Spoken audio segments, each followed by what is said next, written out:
Hello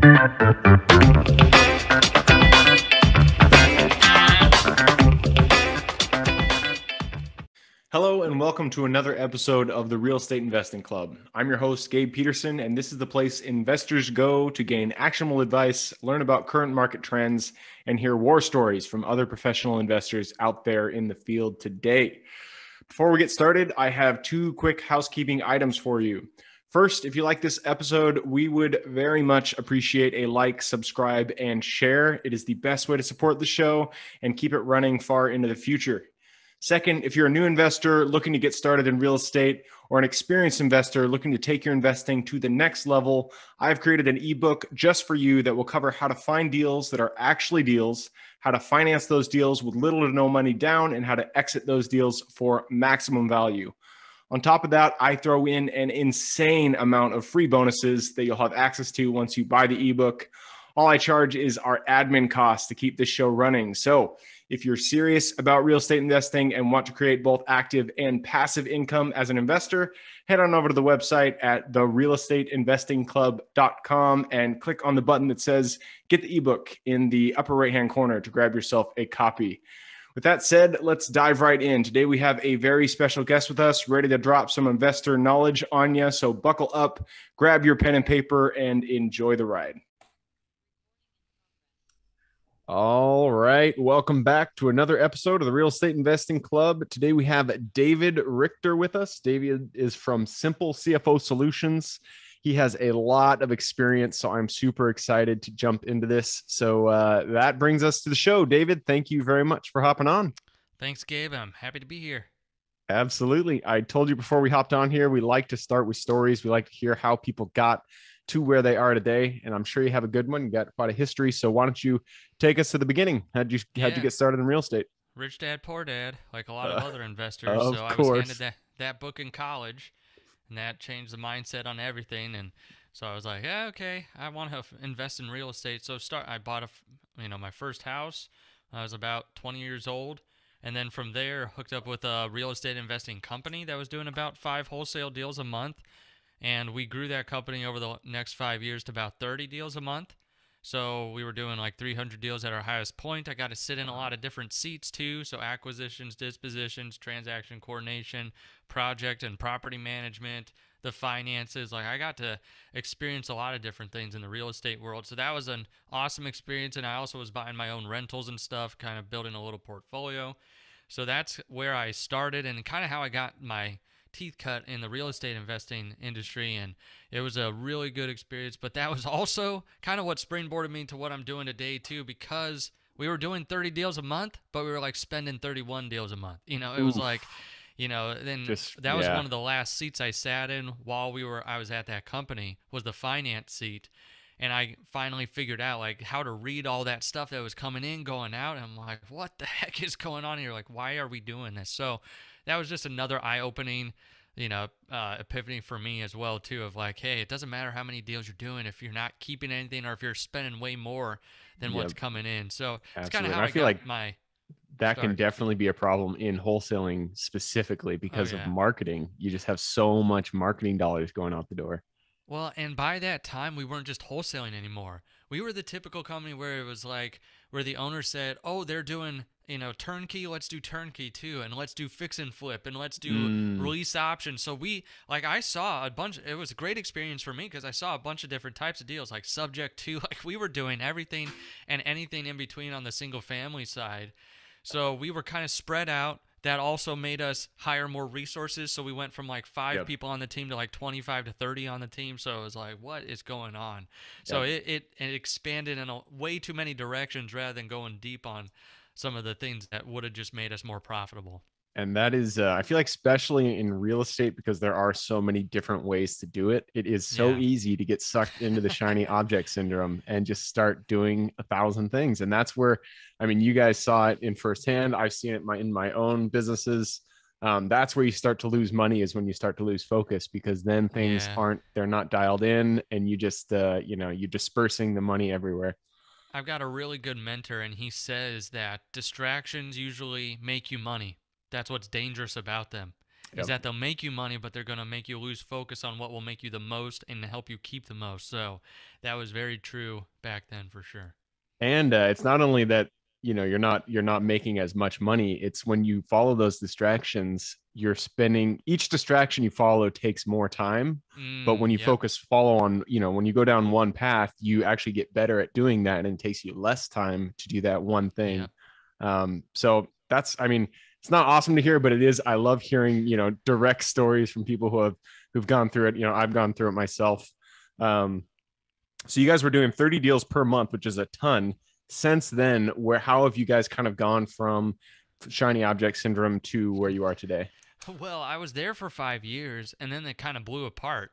That company did, where I sat down with the owner, with the finances, and said, "Hey, you've got a portfolio of about 100 properties. Like, we got to sell off the non-performing ones, and we've got to sell off some of these." And to him, it was like, "No, I don't want to sell. I want to try and just dig our way out of this hole. Let's just do more deals." And it's like, well, we got to do something here besides just the same thing that we're doing. So some of the leaders kind of split off from that company. That guy's still my friend today. I love that owner, but he's now working with just a smaller team and, more profitable now. Like, he's doing what he's good at, which is Mm-hmm. the fix and flip and the wholesale. So it turned out well for him. For us, like, I sold my portfolio at that time, which was a smaller one, like about 10 properties, and then sold that, moved across the country with all the equity that I had, and like started investing in the Richmond, Virginia area with a partner there. And that's kind of what happened from there. I moved to across the country, started working with him, and the first thing I asked him was like, I got to see your numbers. Like, I've been burned at this higher level, so it's like I want to know what's really going on. And now that I can read the numbers and how they tell your story of what's really happening, like, let me get behind the scenes. So he let me in there, and I was like, well, it's a mess. I can't even read this. Like, nothing's in the right place, or like things are missing. So I went in there with a team, for about 3 months, cleaned everything up for the last few years, so that way we could actually see what was happening, like how much is he making, how much is he spending. Then it turned out that this guy had a smaller, portfolio of properties, and he was super under leveraged. Like, he had Mm. properties at 30%. Like, his whole portfolio was at 30% loan to value. Oh, So he had wow. like 70% equity, and he's like, well, there's where all my money is, because he was constantly asking, where's my money? Where's my cash? And I'm like, well, it's all tied up in your properties. I said, would you want to refi and get to at least, what, 50, 60, 70, whatever you're comfortable with? He's like, yeah, I'm comfortable with 50, 60%. So we took out several $100,000. And so, like, he was able to get that money back into his account to go and do more real estate, but just with his own cash. And that's when he looked at me and said, this has been life changing. Now I know what I'm making, what I'm spending, what I'm keeping. I've been able to refi. That's what what birthed Simple CFO and what the company I have today. Because I'm like, I bet there's a bunch of people out there that like love doing the deals, love making money, but hate feeling broke and not in control of where the money is or what's happening, and not getting real financial freedom, what people even signed up for when they came into real estate investing. So I'm like, I bet you there's more people like Rich, that was the guy's name. So I said, I'm going to start this company, and that's why I started the business at the beginning, because I was like, there's got to be more people just like this, or the company I was at before where we're doing 30 deals a month but spending like we're doing 31. Yep. Yep. And especially for, I mean, not everybody has financial literacy. And reading P&Ls is something that isn't taught in schools. Right. It's not something that we're just born with, unless our parents are in real estate or own a business. So that is definitely, I know it's something that I've struggled with. My girlfriend is in Yeah. finance, and she's been the one who's been like, Gabe, you gotta, look at your look at your P&Ls every day to make sure.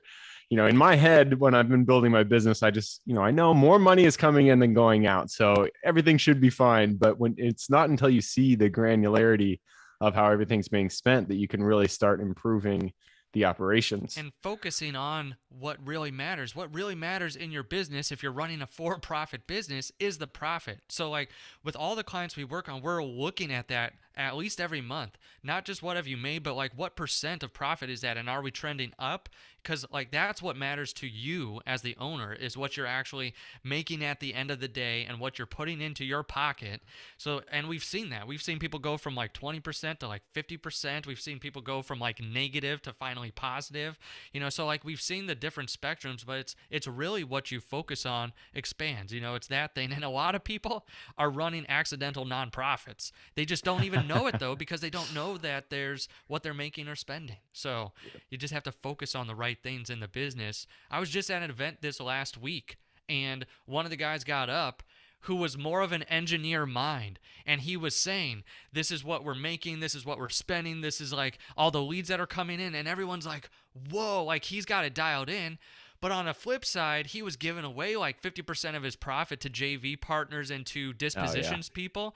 So it was like, he was so dialed in on here. He had some of the best numbers, but he needed some of that other, like knowing how to structure the deals and stuff. But everyone saw like, holy crud, how dialed in he is. He knows to the T of where this is, but then he needed some of the visionary to put, to be able to put the deals together better. And it's like most people are the exact opposite. They come in and they're doing really well. They're bringing in all the deals, but then they have no idea what's going on the back end. And then it's like, what do we do? Like, how do I get better? Can I hire this person? Do I have to, do I just have to keep doing this myself? And they're always wondering, what's next? Like, can I do this? Can I not? Can I spend on this marketing system or not? It's just that constant, I call it the real estate rat race. And that's where it's like, what the heck is going on? Now, instead of living paycheck to paycheck, we're living deal to deal. I love what you said about financial literacy.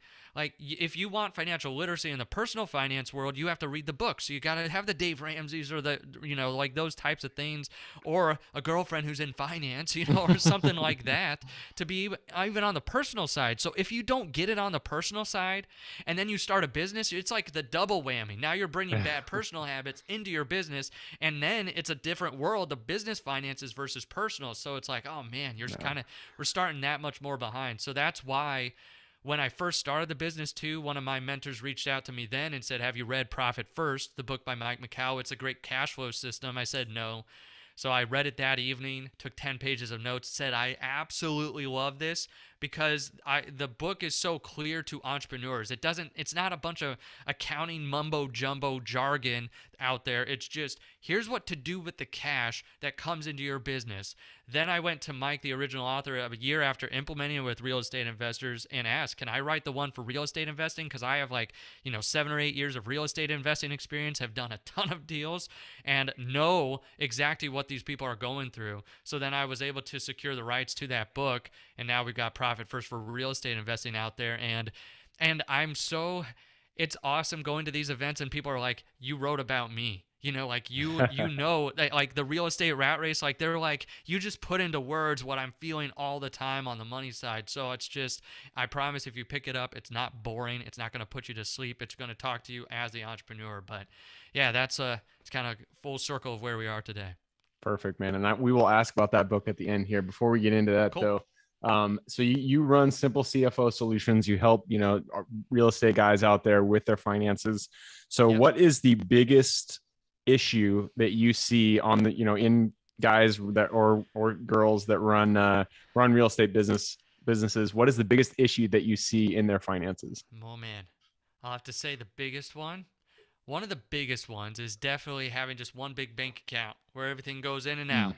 It's all going into the same place. It's all going out the same place. It's like tossing a cash salad. Like, what the heck is going on? Like, oh, I have money in there today. Let's just toss it over here to be able to, throw it on marketing. But can I pay myself? Like, can I take a draw? Or can I, like the IRS just told me I have a 6-figure tax bill. Where in the world is that money coming from? Don't get me started on taxes. Yeah. So that's where I see that all the time when we first start working with people. They just have that one bank account and it gives them no clarity. These are the same people that also, because I get it, I was that person, was behind the scenes, is not going to look at QuickBooks, is not going to see like, okay, we have 100,000. What is that all apportioned to? And like, what, like behind the scenes. So that's why that one bank account doesn't give them that clarity control. And they all come to me and say, what in the world? Like, I know I'm making money, but I don't have any clarity. So I would say, split out some of those bank accounts and like be able to name the dollars for where they need to go, and that's what the book's about, and that's what, just for the entrepreneur. But I see that over and over and over again when we work with people. Then the other biggest one, I'll give you another bonus one here, is that people just ignore it. They just say ignore it. They don't want to think about it. Like I said, I was just with an investor again, a different one this week, and they were like, I don't even want to think about the numbers or talk. I just want to do deals. That's all I want to do. That was And definitely me when I started. exactly. And that's everyone. Like that has that entrepreneurial mindset. It's like you never want to dive into that. But at the same time, she said, I also am very stressed about the finances because I don't know what I'm actually making and spending. And it's like that's the thing is you don't even always have to tackle the numbers head on. You can work with someone or you can have someone there to be on your team to help you do that. But it's like we can't totally ignore it. The people that you respect the most as real estate investors, the high level, either real estate investors or the people you see on TV or like Shark Tank or The Profit, they're always asking about what's the numbers? What are the sales? What is the profitability? Like what's the turnaround time? Like they know those numbers down to a science. So that's the other one. Don't stick your head in the sand just because you don't like it. We got to get this out there and we got to make sure that you put that power back into your hands. Yep. Yeah, and I like what you said about creating different accounts. That's actually a recent thing that I've started, Good. and specifically for taxes, because I would see all this money in my accounts, and I'd be like, "Hey, I can spend this. I can go, Yep. do marketing. I can do whatever." But then tax time comes around, and I'm like, I got like 100,000 that I owe the Right? that owe Yeah. the IRS, and I haven't been saving that money. So I really like that. I feel like that's a really good advice for somebody just starting out their financial literacy journey there. All right. Well, I did just take a peek at the clock. We are running short on time, so I got to push us into the Sounds quick good. question round. Are you Let's ready? do it. Yep. I'm Let's ready. do it. It starts with education. I'm a big bookie, so give me two recommendations: one for general life wisdom, one for real estate specific. If you're not, I mean, you got to be into books because you're on one yourself. So you can give Right. books, but if you want to do something else like a YouTube channel, whatever, Discovery Yeah. Channel, anything you like, give me two recommendations. So besides mine, of course, besides the Profit First for real estate investing, I really like on the real estate investing side, like Gary Keller's book, The Millionaire Real Estate Investor, some very practical tips. And then on the business side, Keith Cunningham's book, The Road Less Stupid. It's really good. If you've never read that one, he gives you how to do thinking time as an owner. Like that's the highest and best use that you can do as an owner is sit and have some quiet time during the week and ask yourself some hard questions. And then he gives like 40 chapters of questions that you can ask yourself depending on where you are in your business and what problems you're facing. So if you want to ask yourself better questions, The Road Less Stupid by Keith Cunningham. I'm gonna have to get that one because that's kind of that is the inflection point that I'm at in my own business, is that I'm realizing I need more thinking time versus Yep. more action time. So the road less stupid. I will check that out. All right, moving on. Next question. This is for your younger self. So if you could go back to the David who had no experience, let's say he was just getting started with that first wholesale company, go back to him, look him in the eye, give him one piece of advice moving forward. Well, I'm going to be very biased. I'd be like, use the profit first methodology. Like, know where you're making money. Because I know if we would have known at the beginning when we were doing 5 deals a month, it would not have turned into the monster it became at 30 deals a month. So that would be one thing, is just implement that, set up the separate bank accounts, run that system, know where your money's going, and it's going to help you keep a whole lot more of all those 6-7 figures that we were making. Perfect. I love it. And I'm interested to hear your response on this one. Tools, they run our business. And so give me the number one tool that you use in your business or you recommend to your clients that you cannot live without. Well, okay. So I'll do for business and then personal, because in business, like for us, it's QuickBooks Online. Also, Yep. like Ramp, that's a really good one. It's a newer tool. It's like an expense management software that's really, really good. If you're doing any amount of deals, that's a good one. Ramp.com to look Wait, into. is Ramp similar to QuickBooks or how is it different? Well, it links with QuickBooks and it's expense management, meaning it's got a whole bunch of integrations. If a receipt comes through, it matches it automatically. Like no more forwarding receipts or like QuickBooks, you have to open the app to snap the receipt, and sometimes it's buggy. This one, you just literally take a receipt and text it to Ramp, and it like just uploads it right there. It's like it cut 3 steps out for me. So I'm like, this is Nice. great as an owner. And then the personal one, my do not disturb on my phone. Mm. Like for the thinking time and just, I was a very reactive person for a very long time and just feeling like, and I was very much a people pleaser. Like I want to do things for people. I care about people. And it's not that I don't anymore. It's more that I need to be in control of the time that I have. So I put do not disturb almost all the time on my phone now. And then proactively look and say, okay, now I'm going to check this. Now I'm going to check my messages here or my email or whatever it might be. So that's another one that's kind of been life changing over the last quarter or so. Yeah, you're actually the first person to say that. I think that's really good advice, though. Do not disturb. I should start doing that on my phone. It's amazing how many little dings pop into Oh your yeah. consciousness, and it just takes you away from what you're doing. If I have it off of do not disturb now, I get angry at the dings. So I'm like, I just Throw have your to put phone it back, across the room. right? I just have to Fuck put it you. back on because I'm like, no, I'm going to tell my phone. My phone's not going to tell me. So There you go. Put it's your like, phone in this ugh, place. right? All right, moving along. This one is for the United States. It's a big place, a lot of opportunity out there to invest. Yep. So give me one metro that you are most excited about investing in today. Oh, well, I moved to Florida a year ago, but one of the best markets that I liked investing in, and still do, is the Northwest Indiana area right outside of Chicago. It's kind of like Interesting. one of those hidden markets that's a real gem because you have Indiana that's a very landlord friendly state right next to a very not landlord friendly state in Illinois. So a lot of people would come from Illinois and pay, almost Illinois prices in Indiana, and then you could get a much bigger spread and the taxes were lower. So Northwest Indiana is a really good place to invest because it's right on the border between Chicago, which is 30 minutes away, 20 to 30 minutes from, downtown to Northwest Indiana. So that's one of the markets I love to invest in. Cool, man. I love that. We actually we just closed. I know this isn't Northwest, but we just closed on a self storage facility in Indianapolis. In Indy. That's Indy's central. a good market too. Yeah, Indianapolis and like the whole Indiana state is one of those typical Midwest states where everyone else is going like this on the coasts, like the up and down cycles, and that one's just more it's like, just right a in the gentle middle. wave, right? Yeah, Yep, so that's why I like that state. yep. I love it too. All right, that leads us to the very last question, and this one is for the listeners.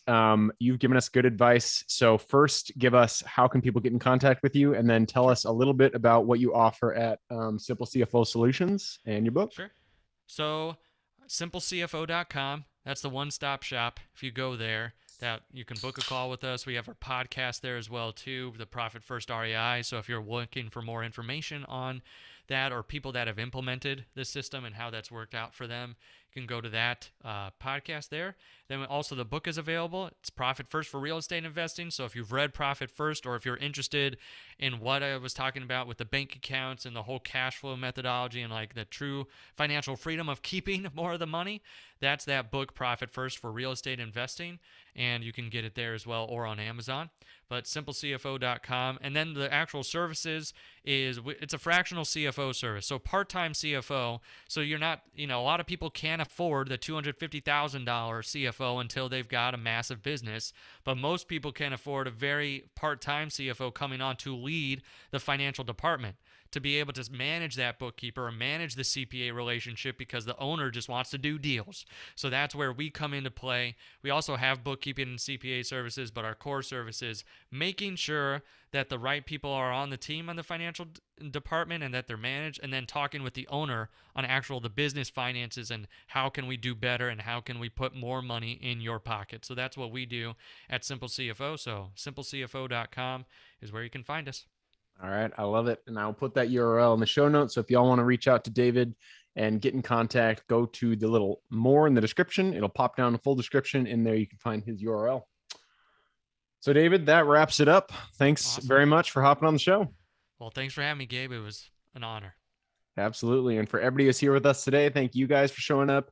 You are the reason we do this. So if you have any questions whatsoever, reach out to me, Gabe at therealestateinvestingclub.com. Other than that, I hope you guys have a great week. Keep rocking real estate, and I look forward to seeing you on the next episode. Thank you for joining us for another episode of the Real Estate Investing Club. I hope you guys enjoyed the episode as much as I enjoyed putting it on, and we're able to pull some actionable advice that you can apply in your own investing today in the field. Before you go, we have a gift for you. If you're a new investor looking to get started or an established investor looking to take your investing to the next level, I've created an ebook just for you, available on our website. This ebook will cover how I was able to create both active and passive income in real estate with very little money to start with. In it, I will address the 3 most often cited obstacles new and veteran investors run into by showing you how to find deals that are actually deals, how to finance a deal with little to no money down, and how to exit those deals for maximum value. And if you get the ebook today, I am throwing in a bundle of bonuses, 7 of them to be exact. The first one will be the off-market lead generation blueprint, which will take you through the exact systems and processes we use to generate off-market leads like clockwork, which is the most important skill when it comes to creating wealth in real estate. The second bonus is the A to Z REI systems and vendors guide, which will allow you to peek under the hood of our business and see the exact tools, systems, and even the vendors we use to see the success that we do. And the third bonus is the top 100 best performing keywords pack, which will give you the exact keywords we use to target motivated sellers online using PPC ads.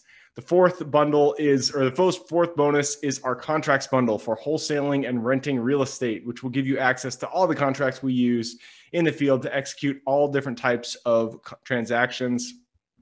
After that is the investor's quick analysis calculator and offer tool, which will allow you to quickly calculate whether a deal is an actual deal and will allow you to create an offer automatically from those calculations. This is a lot of bonuses that I said. I'm just going to keep going down the list.